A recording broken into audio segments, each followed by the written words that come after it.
Coucou la famille, bienvenue sur la chaîne, heureux de vous retrouver aujourd'hui pour une nouvelle vidéo. Avant de rentrer dans le vif du sujet, j'invite bien sûr tous ceux et celles qui aimeront le contenu à liker, à partager et bien sûr à vous abonner à la chaîne. Donc, sur ce, revenons de préférence sur cette victoire honteuse du Real Madrid 3-2 face à Almeria. Si vous vous attendez à un débrief où je vais encenser les joueurs du Real Madrid pour leur volonté en deuxième période, pour finalement sortir la tête de leur... pour pouvoir finalement remporter ce match, pas du tout. Ici, on n'est pas des hypocrites. Et ce qu'on a vu aujourd'hui, la honte que le Real nous a affligé aujourd'hui, ça mérite d'être souligné. En première avant même de rentrer dans la première mi-temps, j'ai fait une vidéo il y a quelques jours pour remercier Ancelotti de son travail pour cette équipe, la manière dont il arrive à bricoler avec les éléments qu'il a pour pouvoir être performant. Comment tu peux te permettre de venir aujourd'hui face à Almeria, bas de tableau, tu reviens avec le même effectif. Et le pire, tu fais des rotations à des postes qui ne sont pas nécessaires. On va revenir sur une chose. Kepa, que fait Kepa dans les buts en première mi-temps? Que fait Kepa dans les buts? Est-ce qu'il n'y a pas eu un communiqué disant que Lounine serait notre gardien pour le reste de la saison, numéro 1 en Liga et en Ligue des Champions? Est-ce que ce n'était pas ça le deal? Qu'est-ce qui s'est passé pour que Lounine se retrouve sur le banc aujourd'hui face à Almeria? Le premier but, avant même que Ramazani tire, Kepa est déjà penché sur le côté. Le deuxième but, il ne peut rien faire, je suis d'accord. Edgar, superbe frappe. Le troisième but qui a été annulé pour Arribas, on va revenir ensuite là-dessus, ne vous inquiétez pas. Mais le but, la manière dont il sort, il donne un côté entier à Arribas. Et c'est pour cela que Arribas n'a pas à fermer le pied. Il a juste à ouvrir le pied, l'intérieur, pour que ça aille au deuxième poteau. Expliquez-moi la logique. Pourquoi Ancelotti fait autant de rotations sur le poste de gardien de but? Mais je ne veux pas gaspiller mon temps et votre temps à parler de ça, parce que c'est même pas ça le plus honteux. On entame un match sans aucune intensité, des joueurs ultra fatigués, on n'a aucune verticalité, on n'attaque que sur un côté. Je fais des rimes parce qu'il n'y a que ça qui peut illustrer ce que j'ai vu aujourd'hui. Aucune intensité, une équipe à plus de 80% de possession de balle, mais il n'y a absolument rien en première période. On se fait démolir sur chaque contre-attaque. Dès que Almeria arrive à atteindre Ramazini, c'est fini. C'est simple. Dès que Ramazini prend le côté de Carvajal, il déborde. Il n'y a personne qui peut le rattraper. Il y a absolument personne. Il est passé à ça du doublé à la mi-temps. On aurait pu rentrer à la mi-temps en perdant 3-0. 3-0 face à Almeria. Pourquoi tu fais pas de rotation? Pourquoi aujourd'hui on vient d'enchaîner 3 matchs, dont 2 prolongations face à l'Atlético, 2 matchs à haute intensité à 240 minutes les 2 matchs. On vient d'enchaîner un Classico face à Barcelone. Si tu fais le calcul de tous ces matchs, tu regardes le nombre de temps que Jude Bellingham, Vinicius, Rodrigo a eu à jouer, vous vous dites, mais ce sont des êtres humains, il faut qu'ils se reposent. Et tu les alignes encore face à Almeria, bloc bas, 5 défenseurs, trio défensif. Tu passes où? Tu vas où? On fait quoi?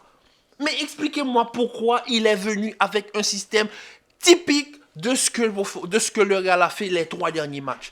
Il vient avec un trio, Bellingham, Vinicius, Rodrigo. Rodrigo, depuis le match face à l'Atlético, face à Barcelone, on voit que Rodrigo baisse en régime. Il a besoin de se reposer, mais on continue à forcer parce qu'on a un entraîneur. Autant que je peux l'aimer, mais autant des fois j'ai envie de... Comment tu peux venir et faire aucune rotation? Tu fais des rotations à des postes qui ne sont pas nécessaires. Qu'est-ce que Kepa fait dans les buts?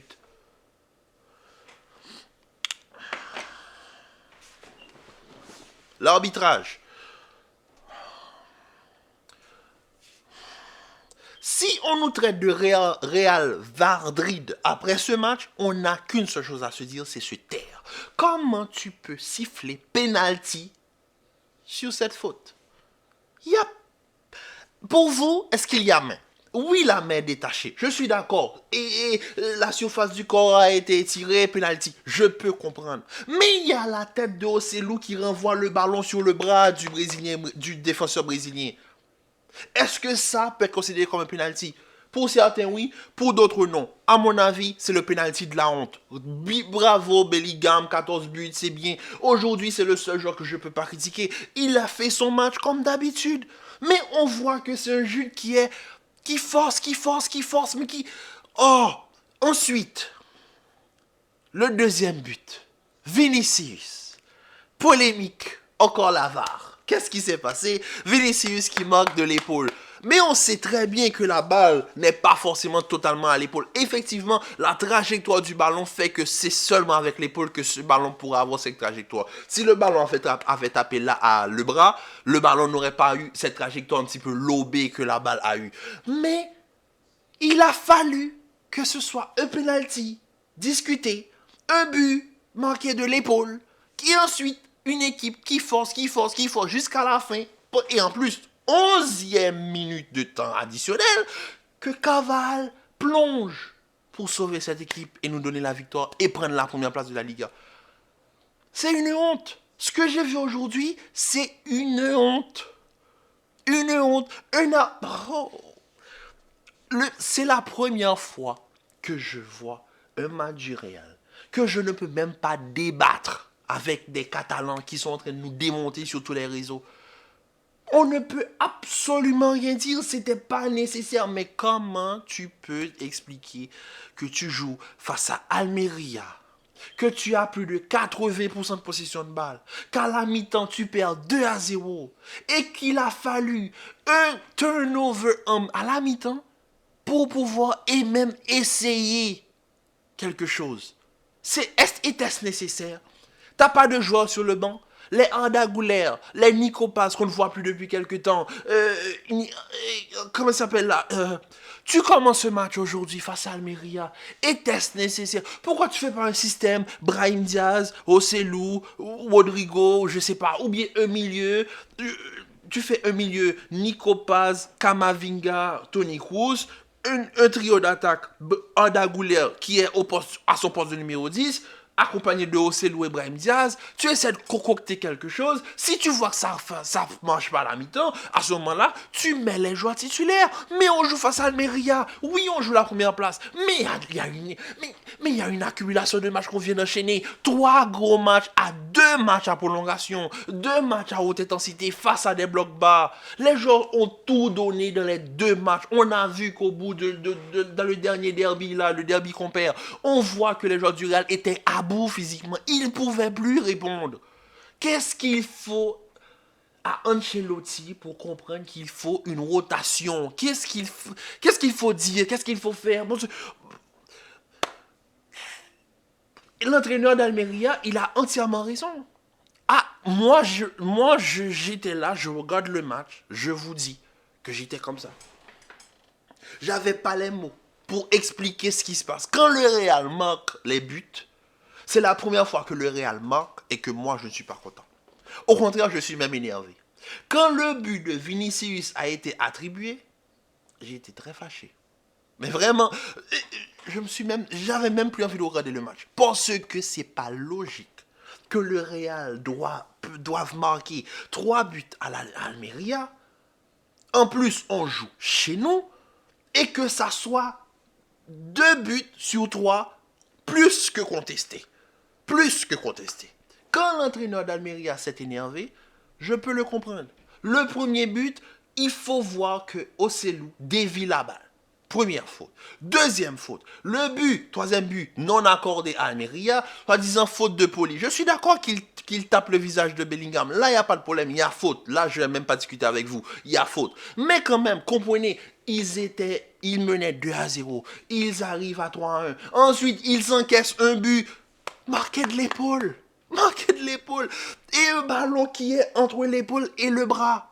Il y a une partie du ballon qui va sur le bras. Si vous zoomez sur l'action, vous allez voir, il y a une partie du ballon qui va sur le bras. Mais la trajectoire que le ballon prend ne peut le prendre qu'avec l'épaule.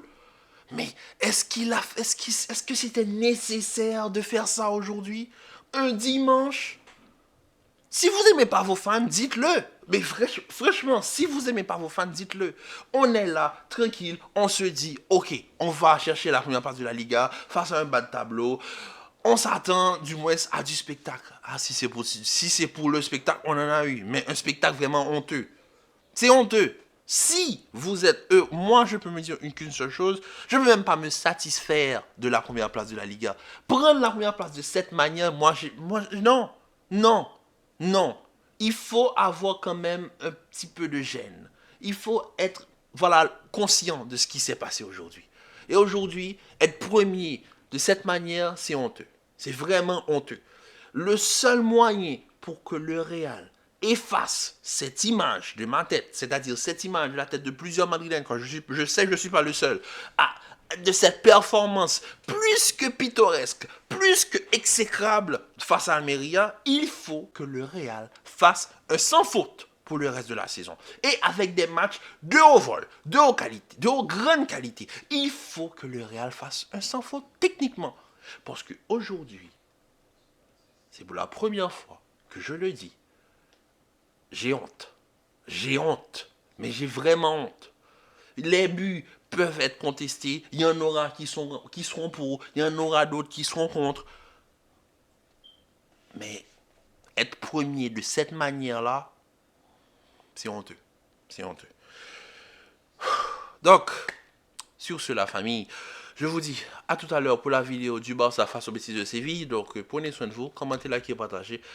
Restez en paix et en santé. Prenez soin de vous. Et on se dit à tout à l'heure pour une nouvelle vidéo. Peace.